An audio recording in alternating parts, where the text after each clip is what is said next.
Le mercredi 8 mars, nous découvrirons beaucoup de publications à fort potentiel d'impact. Si vous voulez en savoir plus, voici le calendrier économique de Dukascopy. L'Allemagne doit publier ses chiffres de la production industrielle pour janvier à 7 h du matin. La production a été généralement volatile ces dernières années. La plus forte baisse en 8 ans a été enregistrée en décembre, l'activité ayant ralenti dans les secteurs de la fabrication et de la construction pendant les fêtes de fin d'année. La Suisse fera connaître son IPC pour février à 8 h 15. L'indice des prix à la consommation a été stable sur une base mensuelle en janvier, et ce, après 2 mois de légère baisse des prix. Le chancelier de l'échiquier Philippe Hammond a annoncé que le gouvernement britannique publierait son budget de printemps le 8 mars à 12h30 GMT.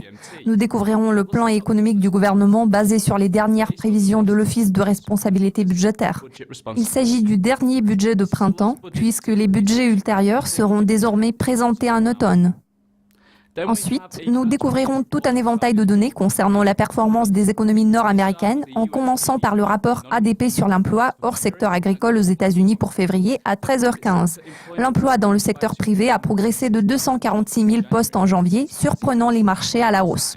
Le Canada fera connaître ses mises en chantier pour février à la même heure. Les mises en chantier ont augmenté de façon inattendue en janvier grâce à des gains dans le segment des logements multiples, comprenant celui des logements en copropriété. Les USA publieront leurs données révisées sur la productivité et les coûts de la main-d'œuvre pour le 4e trimestre à 13 h 30.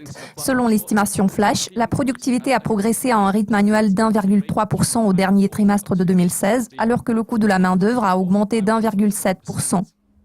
Les données canadiennes relatives à la productivité du travail au 4e trimestre seront également disponibles à cette heure-ci. La productivité a rebondi au 3e trimestre après avoir reculé de 2% au 2e trimestre. Les chiffres canadiens concernant les permis de construire pour janvier sont le dernier élément programmé à 13 h 30. Les municipalités ont délivré des permis de construction d'une valeur de 7,2 milliards de dollars en décembre, ce qui représente une baisse de 6,6% par rapport aux données de novembre. Les données sur le commerce de gros aux États-Unis pour janvier seront disponibles à 15 h. Selon le rapport Flash, les stocks ont glissé en janvier après avoir gagné 1% en décembre 2016. Les résultats de l'enquête RIX sur le marché de l'immobilier résidentiel pour février seront publiés à minuit 1. L'indice global des prix de l'immobilier a progressé de plus de 25% en janvier, gagnant 2 points par rapport aux chiffres affichés en décembre. Quelques communiqués de presse concernant la performance de l'économie chinoise en février concluent ce calendrier à 1 h 30 du matin, y compris les données de l'IPC de haute importance. L'inflation s'est accélérée à 2,5% en janvier, ce qui est le rythme le plus rapide depuis 2014.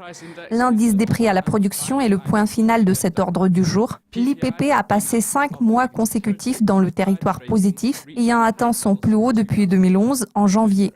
Je suis Kais Cahill. Cela conclut la liste des publications qui pourraient secouer les marchés ce mercredi. Le prochain aperçu portera sur les publications clés de jeudi. À très vite.